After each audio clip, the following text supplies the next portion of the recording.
Ivan, today we are going to keep it simple. Hi, I'm Ivan. I'm Nick. And this is DIY Detail. Today we're going to do a quick, simple, easy paint enhancement to this beautiful little Mercedes here, and do it in a way that may confuse some people. Why would we confuse them? I just said we were going to keep it simple.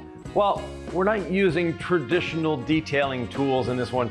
We're using a little random orbital sander with our gold pad, gold standard polish, and you'll see it'll be a great little enhancement and easy and fun to do without a big investment in tools. Can we just use a garden hose too? Can we keep it that simple? We won't even use a hose. What? Yes. Okay, so we're keeping it as simple as possible. As simple as possible. Okay, all right. Yeah. And to start, we're going to wash it with rinseless wash. So without using a hose, I'm going to be applying it with a keg sprayer. Now, you don't need to use a keg. You can use just a simple pump sprayer. And actually, Nick, here you go. Here's some rinseless wash diluted 256:1. How would you get a 256:1 dilution? That sounds very confusing. You promised simplicity, Ivan. Right. So how do we get 256:1? Very easily. We take our bucket that has 4 gallons of water in it. We add 4 capfuls of rinseless wash. Mix it up. And then we just dunk our little sprayer in the gallon. Just like that. That's how this magic happens? Exactly. All right, well, we already dunked it, but you know, you could picture it happening. Yep. And you would just cover the whole vehicle with it. Yeah. Now, Nick is naturally trigger happy, so I don't actually want to do it this way, but we're showing you it's possible. We also have rinseless wash in this thing, which is way more economical. I'm gonna double fist it. Watch this. See if I can keep up with Ivan. The reason people have things like keg sprayers or even a battery-powered sprayer, it's because it's just less trigger pulls. yeah. Like I'm already tired, and I have keg envy, Ivan. But the reality is, it can be done with just a sprayer. Right. You don't need the fancy keg. It's fun to have, and if you're doing this on a regular basis, it's actually not a bad investment. Let's. Sometimes you can adjust the trigger sprayer to make it more of a narrow stream. Yep. So let's say you're on a seam, you see something in there, you could work it this way, or you could work it like this. I should have just stuck with one. I'm confusing myself. But basically, we've got rinses on the surface, Ivan. Right. This vehicle is not very dirty, so we don't need to rinse it off and reapply the rinseless. The rinseless on the surface, we let it dwell a minute or two. That's all that we need in order to then go to our sponge. So the Legacy sponge makes quick work and safe work of cleaning the vehicle, combined with the rinseless wash. No pressure on the sponge. It just easily glides across the surface if you actually hold onto it.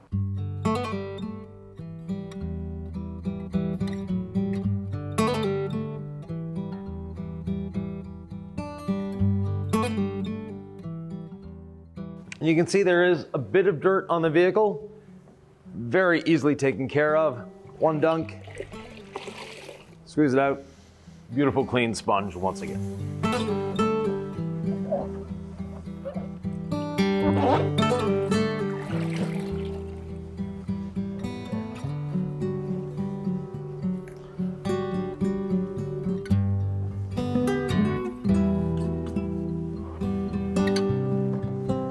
The 2 sides of the sponge help us to just keep track of where we've been and where we're going.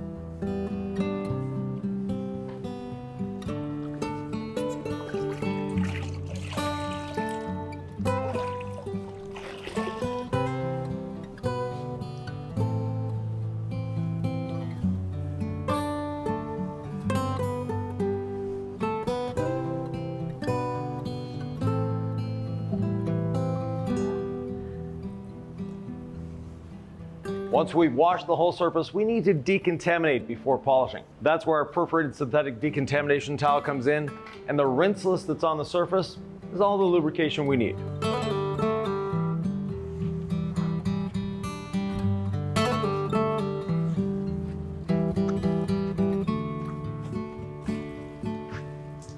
Always make sure to fold your towel in 4 That way, you're reducing pressure points. Why not use iron remover here? Well, we said we'd do it without a hose. Exactly, but you know, people have heard iron remover is what you do with the decon towel. Maybe they're confused. It's not always necessary.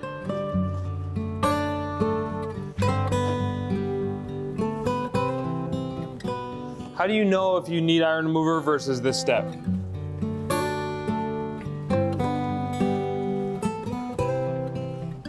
You make a judgment call. There's no way of knowing. If you know you've maintained your vehicle properly and you don't have rust contamination on it, then you don't need to use the iron remover. I don't feel a lot, Ivan. I noticed some behind the rear wheel, but it feels pretty smooth under my towel. And this vehicle being a garage kept, well-maintained vehicle, it's almost 10 years old, has very low mileage, so there's not a lot of contamination here. A little bit on the hood here, but that's about the only place I felt it. Yep, That and a little behind the wheels. If you don't have a decontamination towel, you need to get one. It's one of the essentials when it comes to detailing, especially if you're polishing, because you don't want to leave contamination on the surface and try to polish it off.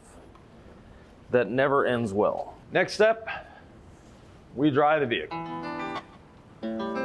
2 towels here, just in case. Thank you, Ivan. It's a pretty simple process. I guess it could be as complicated as you want it to be. Any towel techniques for the beginner? Yeah, make sure the towel does not touch the ground or the tires. I like to anchor it with one hand and wipe with the other. Do you do a lot of folding? Do you just do it flat? With the drying blanket, it's very thick, so folding is not a necessity. So in a very short amount of time, we have a car that is now washed, decontaminated, dried, and ready for polish. For the wheels and tires, we're gonna be going very simple. I have a bottle of all clean, diluted 15:1. It's the way it comes in this little bottle. Spray a little bit on the wheel, a little bit on the tire. Let it dwell for a few seconds. Come back, brush, and dry. The way wheels should be, simple 5-spoke design, nothing complicated, no multiple spokes. From a detailer's perspective, perfect wheels. Rinse the wheels using the keg. So a lot less squeegeeing than we normally have to do, but we did get a bit of moisture on the ground. So one last thing before getting rid of our wash bucket, we're going to dampen a microfiber towel in the wash bucket. That way it'll make polish removal a lot simpler and a lot easier. We don't want a wet towel, just damp.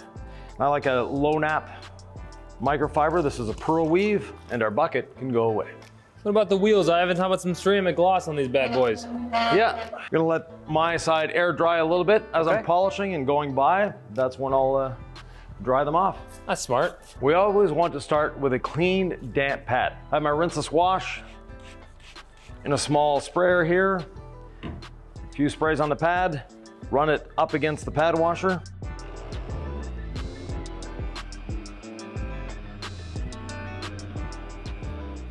Lift it up, spin out the excess liquid, and then apply the gold standard polish. One spray, only one spray. This vehicle, if we look at the paint closely, there's not a lot of scratches, just needs a bit of a brightening, enhancement. That's why this is a great little technique for this.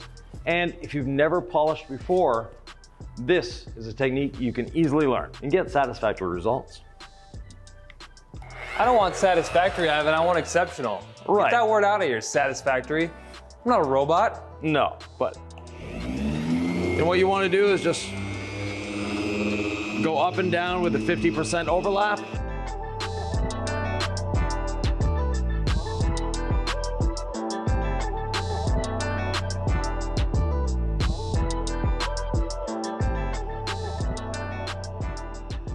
and left to right with a 50% overlap.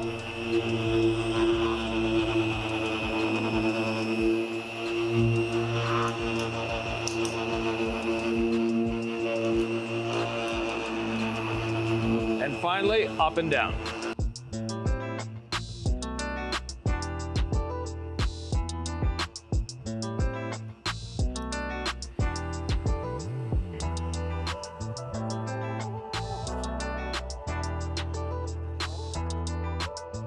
Next step, rinseless dampened towel. Wipe off the polish residue. And we're not trying to wipe it off completely, we're just emulsifying it with the rinseless wash, making it so that's easier to wipe off. Then, one little spray of ceramic gloss. You don't need much. More is not better. Where we sprayed is where we start. And just spread the ceramic gloss while finished drying the panel. And we can definitely see a gloss improvement from side to side, so the customer will be happy.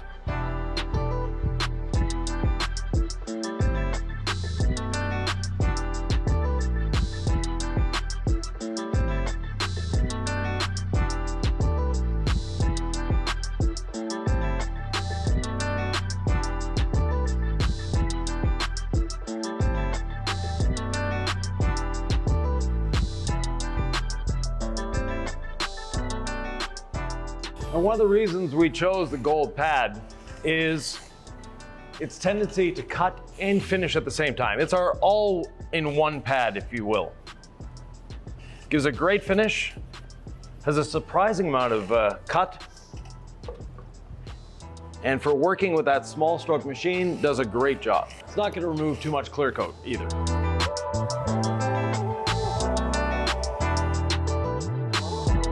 Now when we're polishing a vehicle, everything gets polished. That means the plastic lights, the paint, the trim. It all gets polished and it all gets protected. In this case, we're protecting with ceramic gloss. Very easy to use. Gives a great finish. Now there's a scuff here that's a little deeper. I'm gonna try to clean that up just a little more.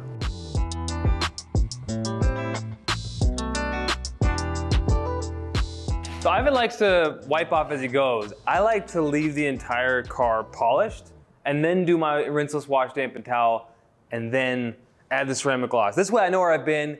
You can leave the polish on for as long as you want. I mean, obviously not in direct sunlight overnight, but a couple hours, no problem. 30 minutes, not a problem at all. And I like the cut and finish. I don't have to overthink it. I'm getting substantial defect removal, Ivan. Yep. And it's glossing it up. I don't have to think of like, why is it glossing it up? Am I using the right pad? Like, you really just can't go wrong with the yellow pad. No. It's like the most beginner friendly, it does both for you system we have. Yeah, if you're only gonna have one pad in your life, this is the one to have. And you get all the glass, you get all the trim. As long as I have polished marks everywhere, like I see the half circle of the polish, I just know if this stops leaving like the half circle residue, it's time to replenish my pad. Yes. That's about as simple as it gets. Yeah.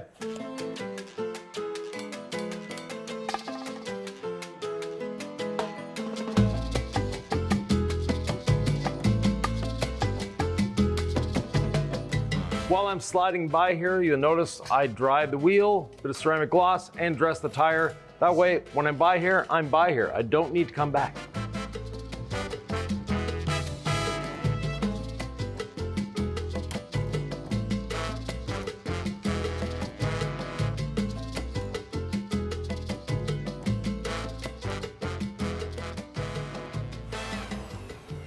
Some people may be concerned about the heat generated and you're afraid to polish your car.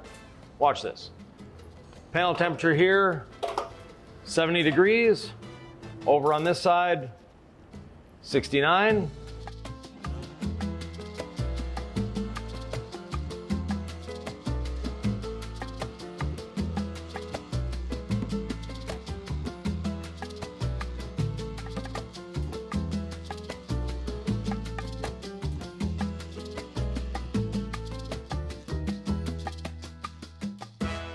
70.3, and 69.2.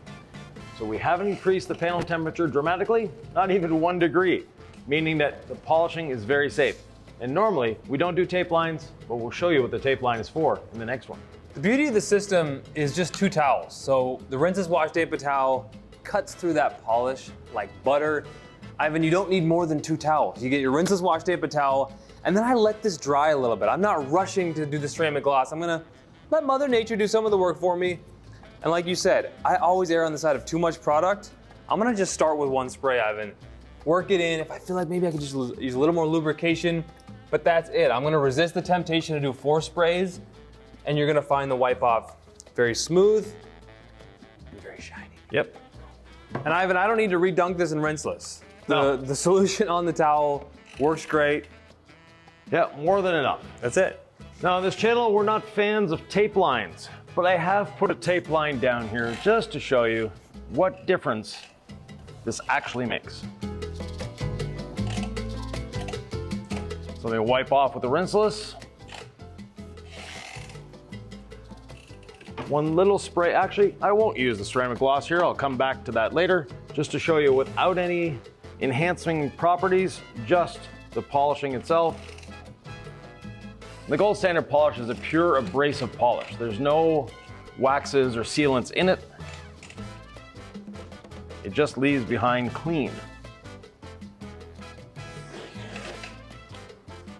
Get rid of where the tape was, where we polished, and where we didn't. Now it's a very clean surface, and here you see that little hazing and scratching.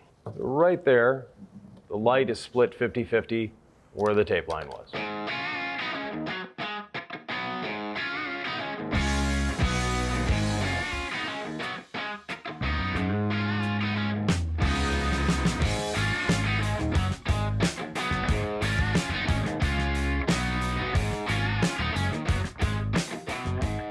Drying wheels, easy and fun with ceramic gloss.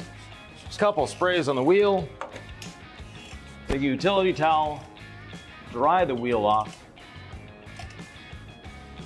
giving it a bit of protection, making it easier to clean the next time.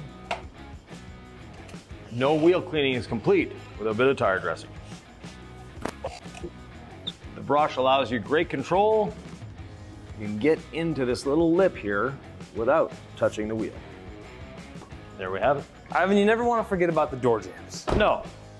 And with that, this beautiful little baby Benz is ready to go. It's shined up, it's glossed, it's protected. We didn't remove a lot of clear coat. We showed you how to polish with a very inexpensive machine, 1 pad, and a bit of polish. Couple questions for you. Yeah. What is the perfect candidate for this pad polish combo? For the person out there who's still like, is this really what's for me? I see all the polishers and the pads, and the compounds and the polishes, and surely there must be more than something so simple. How do I know this is right for me? Give it a try. There's not a lot of investment necessary to do this. You have a polisher that in our case was on sale for $14.99. You have a pad, you have a bit of polish, some ceramic gloss, and a couple towels. I polished the windshield wipers. Yeah. Thoughts on that? Just this right here? Yeah, if they need it, you do it. Our polish is safe on trim. I don't know how much we've discussed that. Yeah. But it doesn't dust either. So it's really, you can just kind of do a light polish over everything. Yeah. And we're not even ceramic coating this. So the barrier for entry is so low on this in terms of what you need and how nervous to be. Right, it's something you can do at home very easily, by yourself, as a team, with the kids, with the spouse, and just have fun with it. And know you're not gonna damage your car by doing this. 1 to 10, how satisfied are you, Ivan? Oh, easily a 10. It's bright, it's red, it's beautiful, and someone's gonna be happy driving this Mercedes. You know, there's a lot of things that are just overrated in detailing. Yeah. And overthinking is one of them. But we actually have an entire podcast about overrated techniques and tools in the detailing world. I think if you like this video, you might like that one.